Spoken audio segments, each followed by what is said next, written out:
Trenquem la ratxa negativa, victòria i, a més, debut, jo crec que esperançador.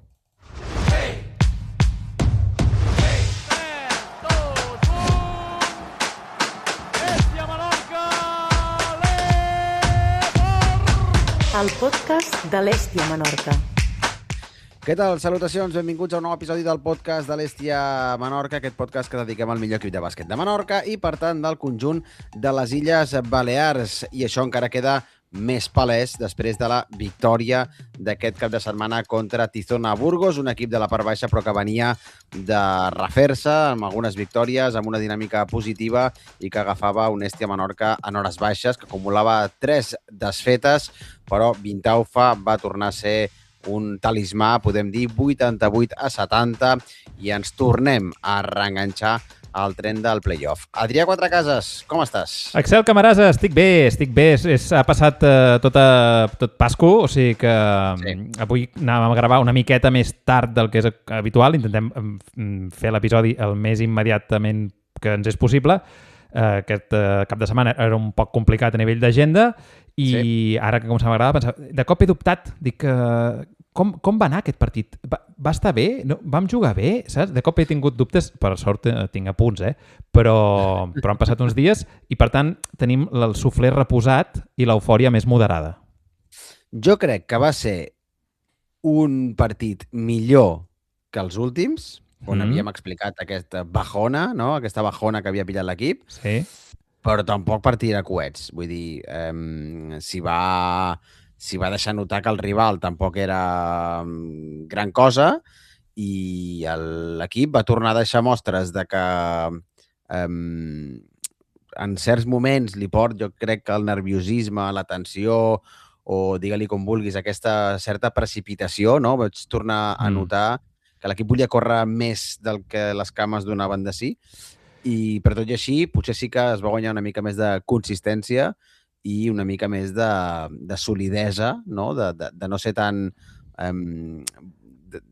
bons moments amb moments molt de molt poc encert. Has tocat un dels punts que ja puc anar tatxant, que és el ritme, no? Vull dir que vam veure un equip jugant més ràpid, un ritme que no és el que estàvem acostumats i jo crec que era intencionat. Crec que hi havia una voluntat de l'estaf tècnic de que l'equip pugés una miqueta les revolucions, intentés aconseguir recuperar pilotes, per això vam veure moltes mans, especialment de Zurbriggen, posant moltes mans, posant pressió en línia defensiva, intentar recuperar pilotes, intentar tallar línies de passada, intentar sortir en contraatac.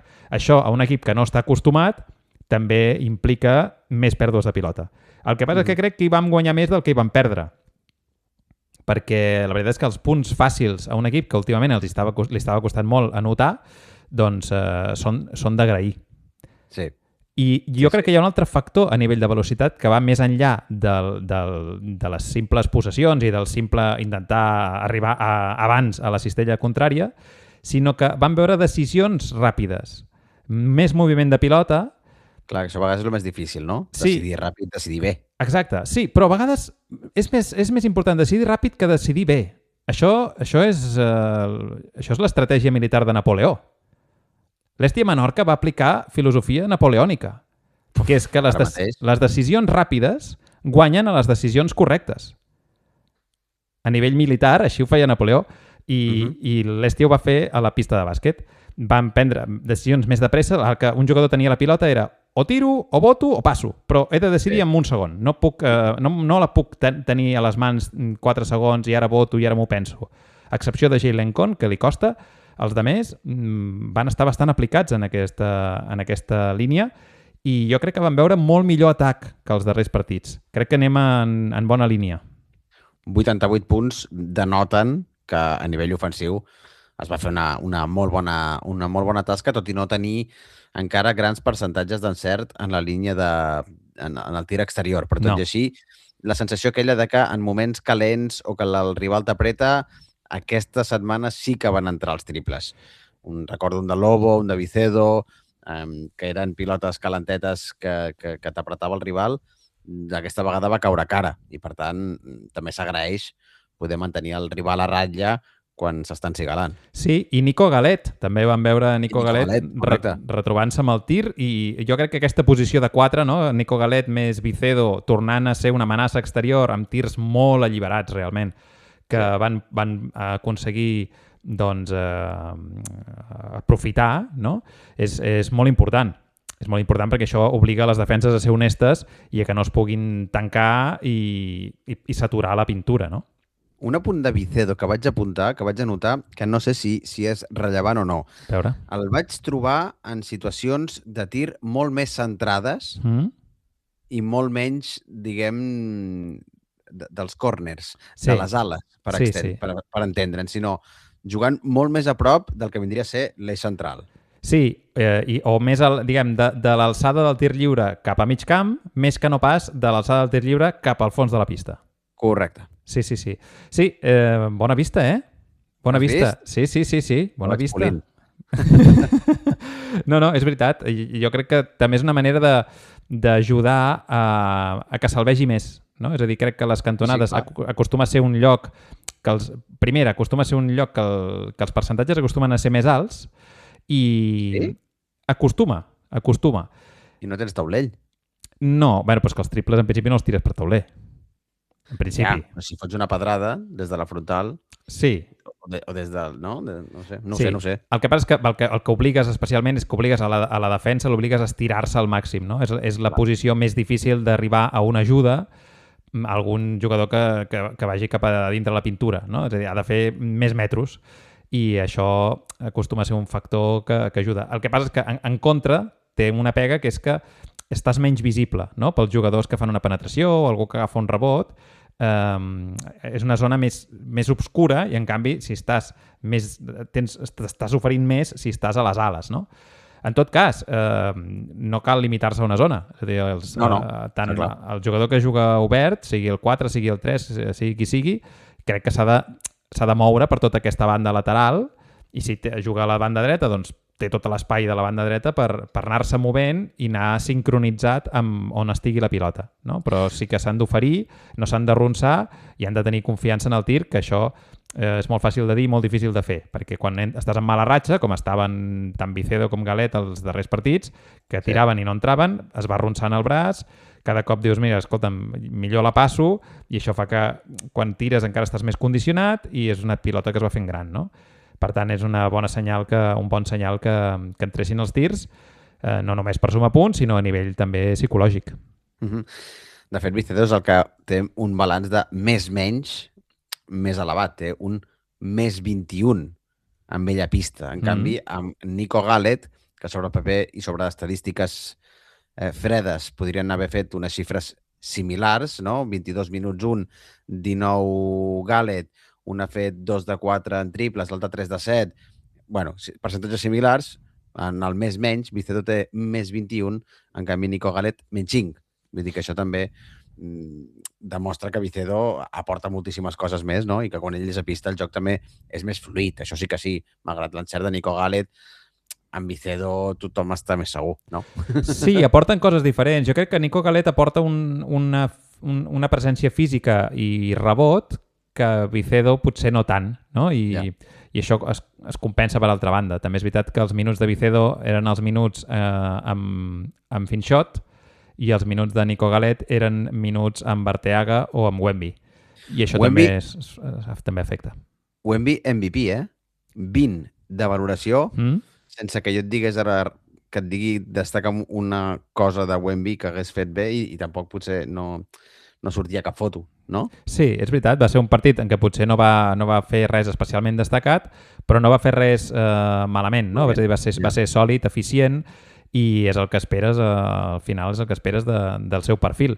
Que a més va tornar a treure la maneta, Aquesta maneta que la treu poc a passejar, però quan la treu és que, escolta'm, el percentatge no sé quin és, però és bastant alt. Sí, 3 de 3 en tirs de camp, 7 de 8 en tirs lliures. És que no té mala mà. Té aquest tir de curta distància que esperes d'Arteaga, resulta que la té Emmanuel Wemby. Però és que, a més, 3 assistències. Sí, perquè juga molt bé el short roll, no? Això que alguna vegada hem comentat, aquesta capacitat de fer un bloqueig, rebre en una continuació, aturar-se, no seguir la continuació, sinó donar-la normalment canviant de direcció, pilota picada, buscant les cantonades. Jo no sé per què Wemby està jugant... O sigui, a mi és un jugador que m'agrada. Crec que des de l'estiu ha quedat clar que sento... tinc una passió per ell, però crec que és un jugador que mereix més minuts dels que té. És veritat que físicament no pot competir contra 5 i ell juga clarament de 5, però potser una miqueta més de marge sí que crec que s'ha guanyat. Sí, Finchot, però està a molt bon nivell. Si no fos per les reiterades absurditats que fa... les faltes. Sí. Clar, que són de Monger. Vull dir, fa faltes molt, molt, molt, molt absurdes, una setmana rere una altra. Si li treus això, que no sé si és inexperiència, joventut, que es deixa portar una mica massa i sempre fa una mica més del que toca, a nivell de joc, Finchot està a molt bon nivell, no fotem. Sí, està bé, i recordem que és un jugador que és molt corpulent, perquè té un físic imponent, és fort, té el tronc inferior poderós, el que passa és que no és alt. És a dir, no deixa de ser un 2-0-3, diria. Vull dir que clar, és que ens movem sense comptar Teaga, ens movem amb una rotació de 5 que és entre un 2-0-3 i un 1-98, que deu-me dir Wemby. Sí, poquet. Sent generosos. Llavors, clar, això també fa que sigui molt més difícil la seva feina. Sí, totalment. Sobre el ritme de joc, vaig apuntar una altra cosa que comentàvem al principi, que havíem plantejat un partit molt més ràpid i que, per tant, potser no era l'idoni per veure brillar Zurbriggen, no? Jalen Cohn va jugar més minuts que Zurbriggen. Sí.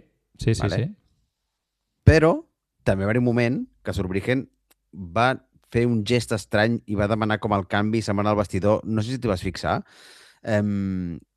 Va haver-hi diversos infarts de miocardi, algun ictus i embòlies parcials, perquè era, fent això un sprint, una entrada a cistella, i tal com a terra fa un gest a la banqueta i se'n va al vestidor. Jo dic, la típica estrabada muscular, que t'has ressentit, alguna cosa així. I al cap d'una estona va tornar a sortir a pista i va seguir jugant aparentment sense cap més molèstia o al ritme normal. Vaig estar buscant la roda de premsa Javi Zamora, però no la van penjar el mateix dia, sinó al cap de l'endemà, i ja no l'he escoltat. No sé si se li va preguntar sobre això, però en qualsevol cas celebrem que Zurbriggen estigui bé, però em sobta que Jalen Cohn, tot i aquest handicap del base argentí, disputés 20 minuts, que són molts minuts per Jalen Cohn al nivell que està actualment.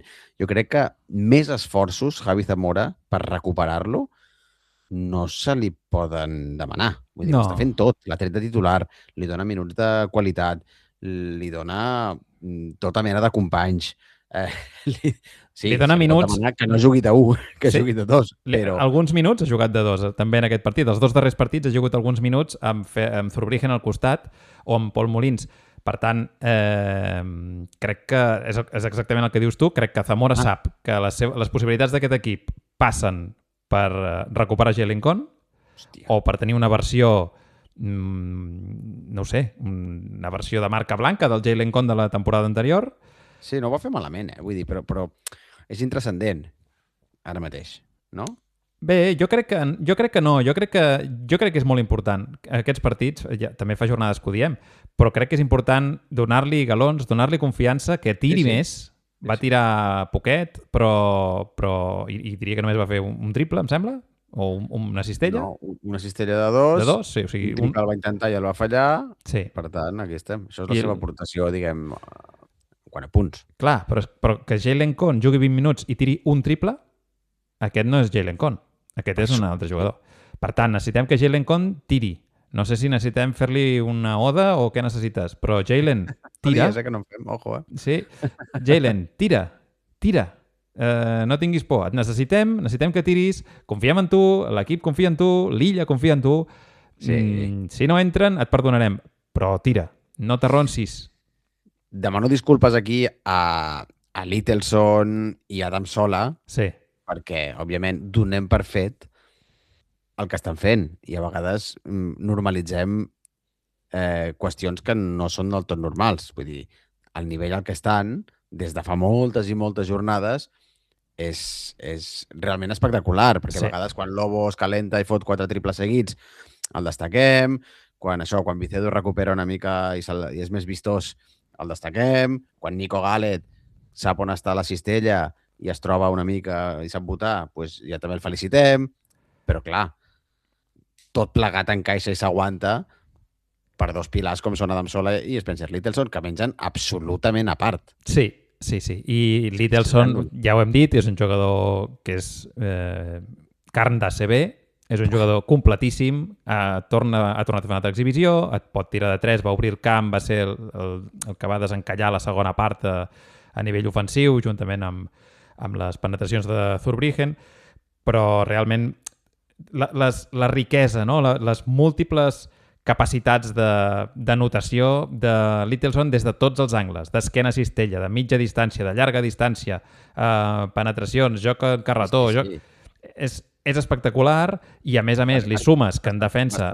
Perdona. No, que en defensa sempre està donant el callo, és un jugadoràs. I Adam Sola doncs, és una altra bèstia, que és veritat que els darrers partits potser a nivell ofensiu ha baixat una miqueta de prestacions, com la resta de l'equip, però que estaven molt sorpresos pel nivell d'encert, que era el seu punt feble, quan se'l va fitxar, i el nivell d'encert que estava demostrant Adam Sola el feia també ja posar-lo en una altra divisió. I ara ha tornat aterrat, ha tornat a un encert més esperable, però en defensa segueix sent una màquina. 7 rebots, 4 assistències, una pilota robada i 7 punts. Sí. Amb un 3 de 5 en llançaments de 2, amb un 60% d'encert. És que és tremendo. Estic parlant d'Adam Sola. No, abans que et tallava volia dir que fins i tot aquest cap de setmana vam veure Littleston postejant fort. Sí. Postejant fort. Vull dir, allà picant-se contra el defensa, espatlla amb espatlla, fort, per després fotre un salt, un step back d'aquests i tirar 5 metres enrere i guanyar-se un espai inexistent i clavar-la neta. Sí. És que és preciós de veure. És preciós i és indefensable. És un tir que és indefensable. No hi ha manera de defensar això sense cometre falta. Clar. Llavors és un recurs increïble per un jugador que a més és una amenaça en el tir en moviment. És un goig de veure i crec que l'hem de disfrutar aquesta temporada. És complicat tornar-lo a veure la temporada que ve. Així que aprofitem, suquem pa i gaudim-lo. I ja aquí som, ja que el tenim, a veure si el podem aprofitar, disputar uns play-offs i, per què no? Donar una sorpresa, perquè la jornada ens va anar molt de cara, La jornada va anar molt de cara. Els resultats ens van acompanyar moltíssim. Abans d'entrar en matèria, però d'analitzar com quedem a la classificació, fem, com sempre, una menció especial als companys de la Clínica Florit, especialistes en dolències del peu. Gràcies a ells que col·laboren i que fan possible també aquest podcast. Clínica Florit, amb més d'una dècada d'experiència a Menorca en tractaments, sobretot aquells que són menys invasius, amb dolències relacionades amb el peu. I és que a vegades, ja ho sabeu, us expliquem sempre, del peu neixen moltes molèsties, molts mals i moltes lesions que tenen efectes en altres parts del cos. I tot té el seu origen en el peu i, per tant, si us voleu curar, doncs heu d'anar també a l'origen de tot plegat, que és la Clínica Florit, aquests experts en podologia d'aquí a Menorca. Abans d'analitzar una mica el calendari, diria que ens queda per endavant els resultats de la jornada i fer un cop d'ull a la classificació, hi ha un nom propi que no podem passar per alt, que és el de Tobias Elias Gotegat. Sí, molt bé, que bé. Quina bona pronúncia, Has molt vist? bé. Que has passat la Setmana Santa a Noruega? No, m'hagués agradat. Doncs ho sembla, ho sembla. 3 minutets, sí? Però algunes cosetes, no? O és que jo m'encigalo de seguida? Home, tu t'encigales de seguida, això. Podem parlar dels 3 minuts? Podem parlar dels primers 15 segons? Per favor. Perquè el debut... És que, sí, segur. Els primers 15... Deixa'm que te'ls recordi, els primers 15 segons. Perquè d'aquests 3 minuts, 2 minuts 45 els va jugar en els minuts de les escombraries, és a dir, quan el partit estava ja decidit, però va tenir 15 segons que va jugar al final del primer quart. Va sortir a pista i va debutar amb un 3+1 pel rival. Va cometre una falta en una defensa equivocada, un tirador, que va anotar-li el triple als morros i va tirar un tir lliure extra. El tir lliure el va fallar aquest rival. Però van agafar el rebot. El rebot que havia de tancar Rottergard. No el va tancar. Estàs baixant aquí tota la líbido. No, és que els hauríem de mirar aquests 15 segons. Es deixa prendre el rebot i ho remata, perquè després en aquella mateixa jugada en què intenta defensar per refer les dues cagades que portava, el superen en un 1-1 amb una facilitat increïble, i Zamora, en un atac d'indignació, el canvia sense mirar-lo ni a la cara, després de 15 segons. Els vaig cronometrar, 15 segons. O sigui, una cosa... Benvingut a Menorca. Benvingut a Menorca. Crec que és el debut més mala sort de la història. Però és veritat que el partit, per sort, es va encarrilar, va tenir aquests minuts extra al final del partit que van servir justament perquè jugués relaxat, tranquil, que Zamora també no l'hagués de canviar al moment. No l'hagués de matar allà al mig. Sí, i el van veure anotant amb una tècnica de tir exquisida, el van veure agafant rebots, el van veure córrer en contraatac, van veure com de llarg és, no? I com... És ràpid, És ràpid. És un perfil molt interessant perquè realment no el teníem. És ràpid, és d'aquests que quan arrenca se li fa curta la pista, Vull dir, que amb 3 zancades arriba a l'altra banda. Jo voldria, no sé si il·lusionant-me en excés, em va semblar veure'l com relativament integrat i entregat. Val. És a dir, jo a l'aplicació del podcast que tenim, a l'aplicació que us podeu descarregar tots vosaltres a estia.alabutxaca.com. Vale. Allà tenim l'apartat de tertúlia i estàvem comentant una mica el debut de Rottergard i jo vaig fer la comparativa amb que el veia molt més concentrat en el joc i molt més, coordinat amb l'equip que, per exemple, Nico Gallet durant els primers 4 mesos. Sí, si recordes com van fer l'scouting el capítol, no sé, fa 2 capítols o fa un capítol, van fer una mica de scouting i et vaig dir, per la manera de jugar que li he vist en un parell de partits amb la selecció de Noruega, diria que és Noruega, s'adaptarà fàcil, perquè encaixa molt bé amb l'estil de joc de l'Estia Menorca. I crec que és el que... Per això et va semblar vas tenir aquest efecte de que semblava que hagués entrenat 3 mesos, quan en realitat portava 3 dies. Sí, se'l veia com molt més dins, no? Com molt... pues això, molt més integrat que no pas. També se'l veu amb ganes, amb esforços i per tant, i a més va fer un triple, per tant, tot i aquests 15 segons de cementiri, crec que va acabar amb la fletxa verda cap a dalt i aviam si aquest cap de setmana contra Cartagena, perquè anem ara sí a repassar la classificació.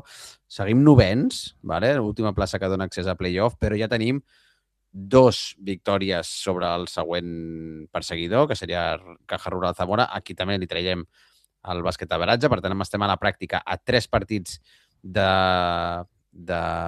diferència, de marge amb el següent, i queden 6 partits. Els 3 partits de diferència amb el primer equip fora de playoff. És a dir, 3 partits de diferència són el coixí que tenim per assegurar plaça de playoff. La classificació que veureu a tot arreu no li feu ni cas, veureu que sortim novens, en realitat som setens.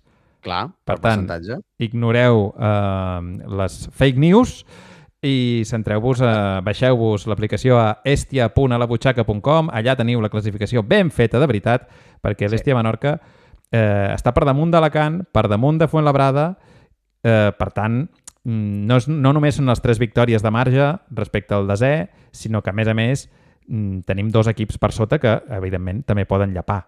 Per tant... I hem de dir que els 2 que tenim per darrere, Alacant i Fuenlabrada, tenen un partit més. Per tant, encara segurament han de descansar durant les 6 jornades que queden per endavant. Clar, per això, com que han jugat un partit més, per això estan en tant per cent, estan per sota. Tenim les mateixes victòries, però ells encara tenen un partit més per jugar i que l'han de guanyar si volen posar-se per davant.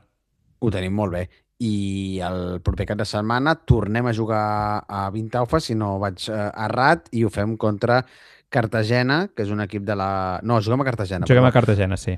Juguem a Cartagena, el avantpenúltim classificat, amb 2 derrotes consecutives, només 7 victòries i 19 derrotes, i per molt que tinguin a Faberani, això no ho estan aixecant. No, però porta uns quants partits Cartagena lluitant-los, eh? De fet, aquesta jornada última van perdre només de 6 punts a camp d'Estudiantes. Sí? Sí, diria, van perdre contra l'Eima Corunya De 5? De 5 a camp de l'Eima Corunya. Per tant, Sí. no ens relaxem perquè... I va guanyar a Alacant fa 3 jornades, 78-77. Clar, per tant, torna a ser un equip que han recuperat Faberani, que a la partida d'anada no ens el vam trobar, diria, i a més juguen a casa i s'hi estan jugant la vida. I potser juguen a casa i potser juguen en un horari decent, no com nosaltres aquesta setmana, que vam jugar a l'hora d'anar a dormir. El pavelló estava pràcticament buit. Ni que això fos futbol. Sí, no vaig entendre això. Entenc que era un cap de setmana estrany amb Pasco pel mig, però aquest horari de 3:15 de 20:45 espero que no es repeteixi mai més. I, a les 7, posa. Dia 11 a les 7, dissabte a les 7. Sí. Per tant, no ens confiem en Cartagena, encara que el veiem molt avall, perquè és un equip que està fent unes darreres jornades molt, molt competides. És allò que s'apreta tothom a baix, no? Apreten el culet perquè veuen el precipici cada vegada més a prop i aquí qui es relaxi s'emporta un susto perquè ara solen ser els rivals de baix, els més perillosos, perquè molts dels de dalt ja tenen pràcticament la feina feta i per això també va ser un repte superar Tizona Burgos, que encara està per sota de Cartagena, i segurament serà un repte més enfrontar-se al Cartagena aquest dissabte. Ho explicarem com sempre aquí al podcast. Adrià, que vagi molt bé, que visca l'Èstia. I visca Menorca.